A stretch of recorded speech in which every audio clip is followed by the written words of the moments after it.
Got mail, baby, yeah. Not only do I get emails, I get video mails. People videotaping what their problems are with their cars, sending them to me, uploading them on YouTube. I access them, and then I can diagnose it, and I can tell you guys what my answer is to the problem this guy might have. This is Josh. He's got a '70 Mustang that he's having some sort of a shifter problem with. Let's take a look.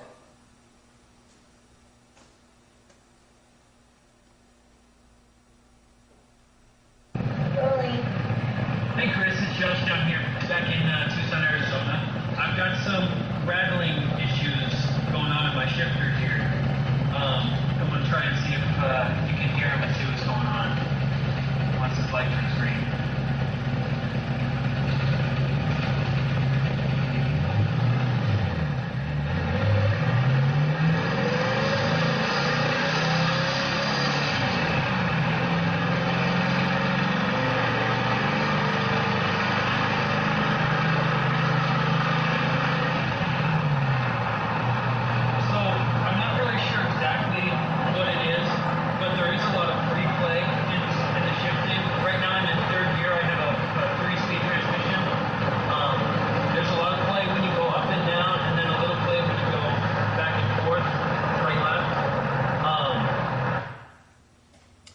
Okay, what he's got there is pretty common with Mustangs with the 3- and 4-speed shifters.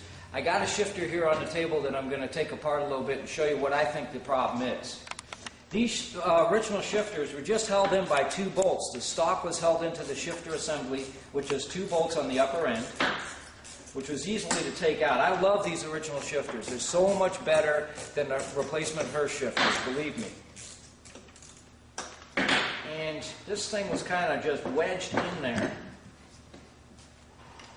with these 2 bolts and a couple of bushings.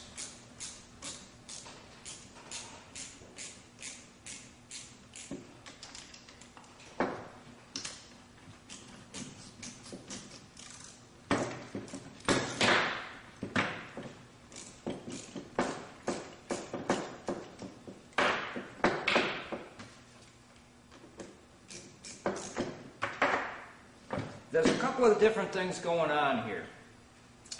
At the base you got these little rubber insulators, but you also got these little caps here that hold the side-to-side free play out of way. And underneath these caps are these little tiny springs. I suspect that, Josh, you might not have these springs in there, or they're not tight enough. It's real critical that these springs are in there, because once this is back together, those springs with these cups will keep the free play between here and here to a minimum, which hence will keep that vibration or rattling sound that you're getting to a minimum or eliminate it altogether. The other thing that helps keep the rattling to a minimum is the shifter boot itself. I realize, Josh, you don't have the shifter boot on there, and you probably do have a shifter boot, but the boot itself does play a little bit of a role of keeping the shifter stock out of the way from rattling on anything. So I'm not sure if you put the whole kit in there. If these springs are indeed in your shifter, then the problem lies in the shifter mechanism itself, this whole thing here, which means you're going to need a new shifter, because they don't really make anything to rebuild these original ones. Find another one, find an NOS one, and then you should be okay. So send me any video tapes you got, video clips you got, because I'll answer them all if I can. I love answering the video mail. It's pretty cool doing this kind of format. And we're going to go on from here.